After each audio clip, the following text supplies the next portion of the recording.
Bertemu kembali dengan renungan harian Gereja-Gereja Kristen Jawa Klasis Semarang Timur.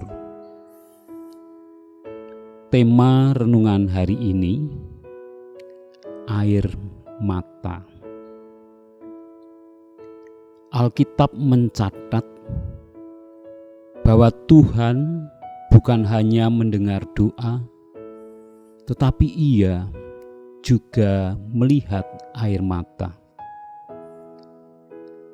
Dalam 2 Raja 20 ayat 5, firman Tuhan, "Baliklah dan katakanlah kepada Hizkia, raja umatku, beginilah firman Tuhan, Allah Daud, Bapa leluhurmu, telah kudengar doamu dan telah kulihat air matamu.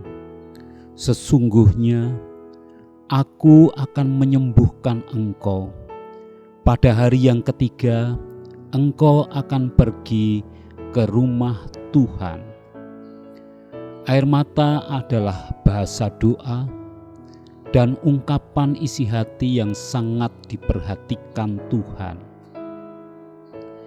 Terkadang setetes air mata dalam doa kita bisa mengandung arti yang sangat dalam, lebih dalam daripada 1000 kata yang kita rangkai dan ucapkan. Tuhan memahami bahasa air mata kita. Melalui air mata, Tuhan mengerti bagaimana perasaan dan kesengsaraan kita. Karena itu, jangan pernah merasa gengsi untuk menangis di hadapan Tuhan di dalam doa.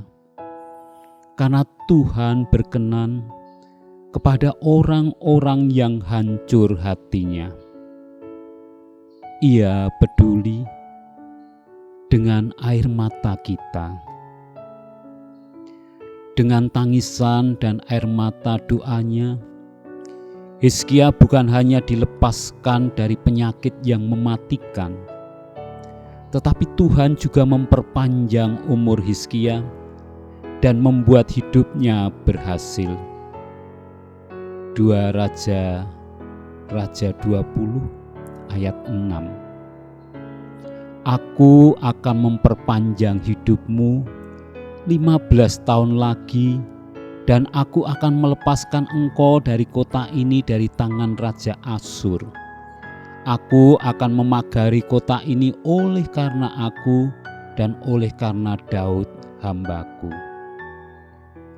Kalau Allah mendengar, melihat, dan menjawab doa Hizkia, Allah juga akan mendengar, melihat, dan menjawab doa kita.